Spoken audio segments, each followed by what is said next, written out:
position. So when I say all of that, whether it's Jalen Suggs or Jalen Green, what do you think? I think it's a one-person draft. To be honest with you, that's how I feel. And you don't get Cunningham. I'm of the belief of it depends on whether I'm a draft for need or draft the best player. It depends on, what my team is, what the franchise outlook is, what my championship window is. That being said, when I know that my team is several pieces away and not just one piece away, and you have that high of a pick, that means you're not a good team. I'm a fan of trading it. I'm a fan of trading the pick, and I'm not just talking basketball. I'm talking for every. I mean, it's a little different in football, but I'll keep it basketball centered. Trade it. I'm talking about trading the pick for assets because name me. There's only one, and tell me if I'm wrong, Kayson, but there's only one team that has won a championship in recent memory. Okay, through the draft. To me, there's Golden State. Drafted three young players. They stayed together. They won. You added pieces, obviously, but that core. Dre, Clay, Steph, do the draft. There's no other team that's been able to do that. We saw the Clippers be young and dominant with a long time ago with Q Richardson, Darius Miles, Keon Dooling. Young teams don't last long and win together in the NBA because after that rookie contract, they're done. You need to incorporate vets and experience. So that's why, having young teams is great. It's great. They'll probably sniff a top, I don't know, whatever seed. But for you to be a serious contender, and I'm talking about being mentioned as a Final Four team in the NBA, you ain't gonna be young. You're not gonna win as a young team, not a championship team. So I'm trading it to answer your question. Trading the pick. I mean, the last team to come close to it would obviously be the Thunder, but they didn't win the championship. They But didn't win it. if they They didn't stayed win it. if they stayed together, obviously they probably would have won Yeah, they one. would have won. I, Maybe. I see your point, but the problem is some teams have to build through the draft. Like some teams, they're just not going to get that player to come over there. Think about Portland; they have Damian Lillard, but they still can't even really get another superstar to go over there with them. So you have to kind of keep that pick and hope that. I feel about Portland, man. I don't even know What you why say? that. Why you gotta bring up Portland? You know how I feel about Portland, man. I don't even know why they stay together. But like some teams, New Orleans, Memphis, the smaller markets, you're not gonna get those players that really come over there. So you have to keep those draft picks.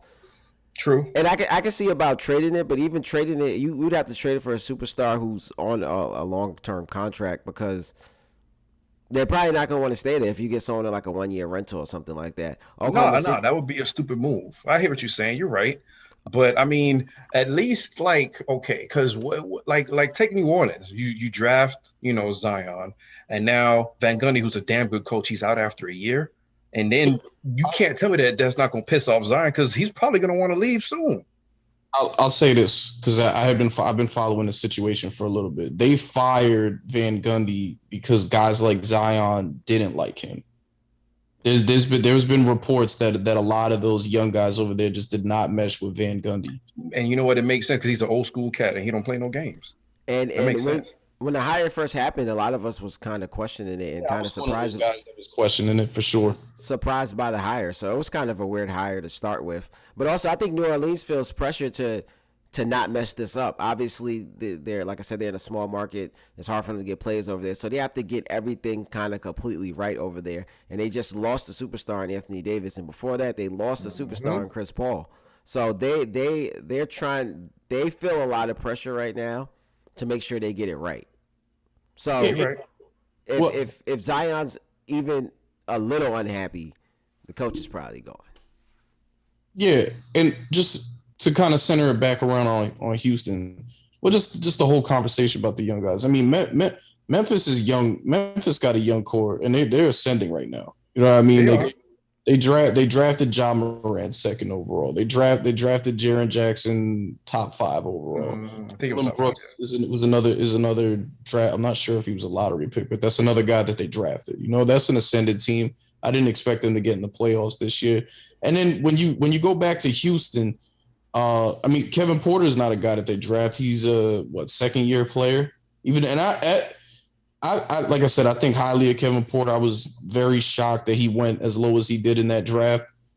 But you got him, you got Kenyon Martin Jr. All of these young guys that I'm talking about showed something to all of us last year when you watch him. Kevin Porter Jr. put up a 50 piece last year. You know what I mean? Mm-hmm. I think that they were just a team that didn't know what direction they were. When they traded for John Wall, I sat there and said, "What are you doing?" Because it's not going to keep James Harden. James Harden's still going to want to leave. We don't know what John Wall is coming off two back-to-back catastrophic injuries. And it just what I just didn't understand what they were as a team. But now, when it comes to having these young guys in there, you're in a different direction. You know that you got some good young pieces over there, and I don't want to say I agree with you too much on it being a one guy. It's a one guy draft in that we know who's going number one, but I really do think that you're going. There's a couple guys in this draft that can be franchise guys here. Like I said, we don't know what we're going to get out of Jalen Green because of what the G League was last year. Right. I think the world of Jalen Suggs, and I mean I give Evan Mobley his props, man. I think he's gonna be a great big in this league. I think when it comes to Houston, when you got those pieces in place, and then you get who it sounds like they're going to take Jalen Green. You bring Jalen Green in there, and then you get these guys together, and they start to show you something. Then you just add the vets around it, because that's how Golden State was able to become what they were. They had the young guys together as their core, but they brought vets in there to lead them along. That was actually the next point. Yeah, that's actually the next point I was going to make. I think if they had some solid pieces already, you think about trading it to get those veterans over there, but they don't really have their core player or players that they're going to go with going forward. Obviously, Kevin Porter Jr. looks nice, and they probably want to keep him, but they don't have that superstar player yet. So you have to take your chances in the draft and then go from there. Kind of even the same thing with Philly and Milwaukee. Philly got Embiid, got Ben, and then they started trading picks away or traded other young players that they had away to get those veteran players there. So right now you kind of just want to stack the decks and then see which players are going to work out and be the star, and then you trade the ones that don't, and maybe add a couple draft picks to it to get the veterans around them. That's fair. What do you guys think? What do you guys think about Detroit getting the number one pick? I think it's kind of a moot point, because as good as I think Cade Cunningham is, I think they'll be in the lottery again next year. Yeah, they just took a point guard last year, so unfortunately they have to take another point guard. Man, I saw I don't know if it was ESPN or Bleacher Report put like a projected lineup. Cade Cunningham is the point guard of that team, man. They had him as the 3 over what's the point guard's name? The light skinned kid. Killian Hayes, I think, something like that. Yeah, Killian Hayes.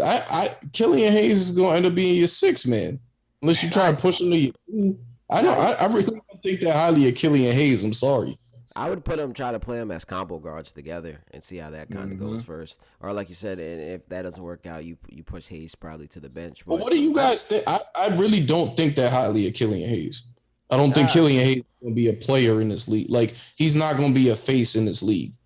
Detroit hasn't been a good place for players to go and play basketball right now. So I'm happy for Detroit to finally get something, and that can maybe hopefully turn their franchise around, because you think about Blake Griffin and those other stars, Derrick Rose over there, those guys who's over there and just didn't want to be there no more. And they weren't winning with those guys anyway. So it seemed like a very bad place to play basketball. So it's good that they can finally get something and maybe hopefully turn that around and get them back to how they were maybe in the early 2000s. What's the name still the coach? Toronto's old coach? What's his name? Yeah, he just got Dwayne Casey. He just got an extension over there. Okay, so I mean, I think that's a plus. I think that's a good thing. I think he's a good coach for young players too. But I mean, I already told you what I would do to pick out trade it. Detroit's far, far, far away. But assuming they keep it, I mean, Killian, I don't know what to think about him yet. Not yet. In this NBA, to me, I swear right now, and everybody probably saying this at some point or whatever, I think I could probably get in there and average 6 points, because anybody right now that could dribble a basketball could probably put a couple of hoops together in somebody's uniform, because there's just no defense. But in this age of positionless basketball or whatever, I think you got to try and mix and match as much as you can and see what works, because you never know. So them taking, Cunningham, that could be a guy, he could probably play all five positions. Who knows? I don't know. He probably can play all five positions. And I'm not done on Killian yet. I see why you say that, but I haven't thrown in the towel on him yet. Yeah, I'll definitely play them together as combo guards and see how it Hmm. goes. Get those guys in there to build a friendship and Yeah. relationship. And you kind of hope for a Damian Lillard and C.J. McCollum situation.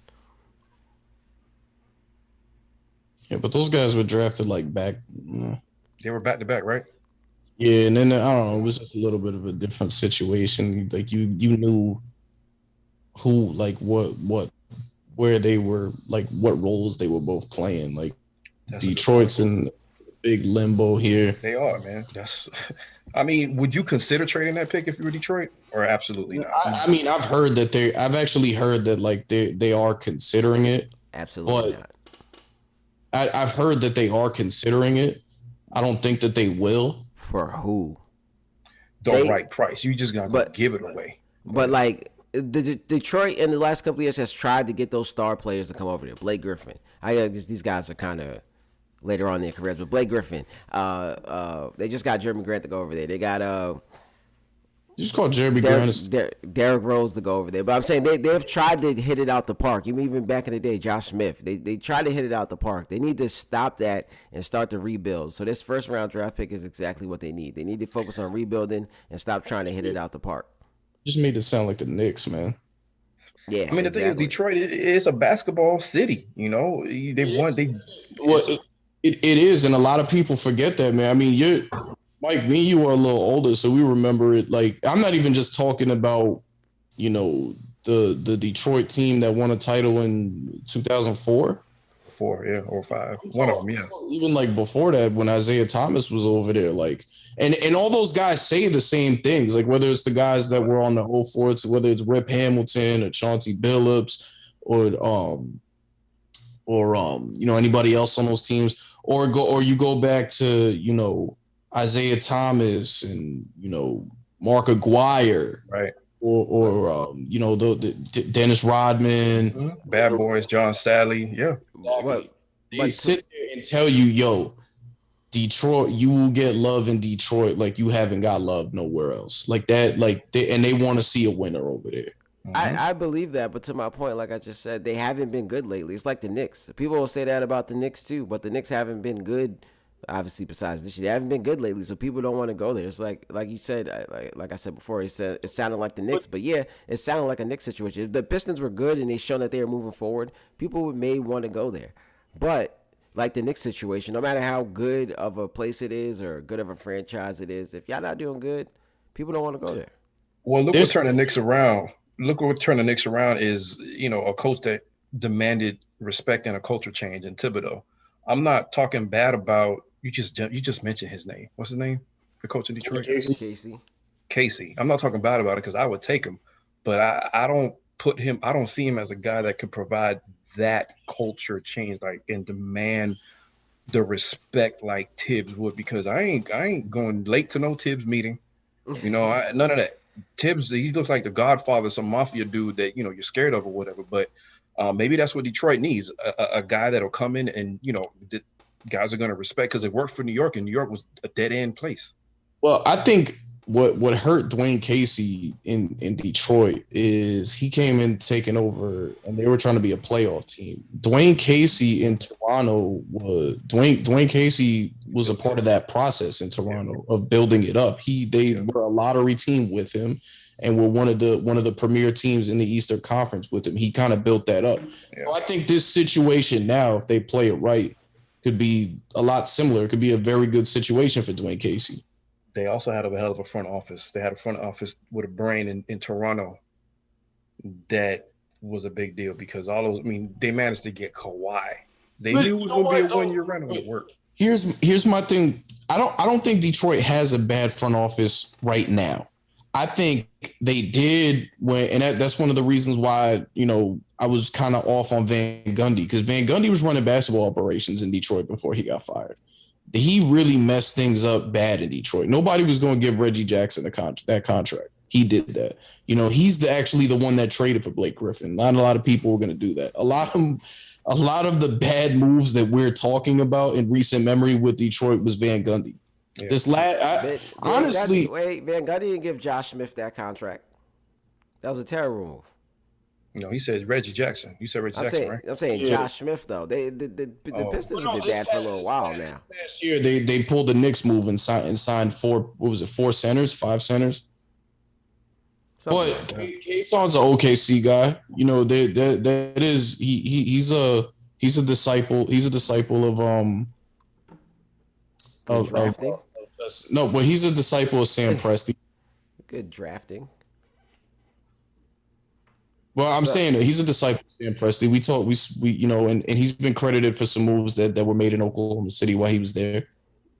Oh, Troy Weaver. Oh, yeah. They made a good hire by hiring him, and things are turning around. Things are probably turning around under him. But like I said, for the last 10 years, they haven't been that good.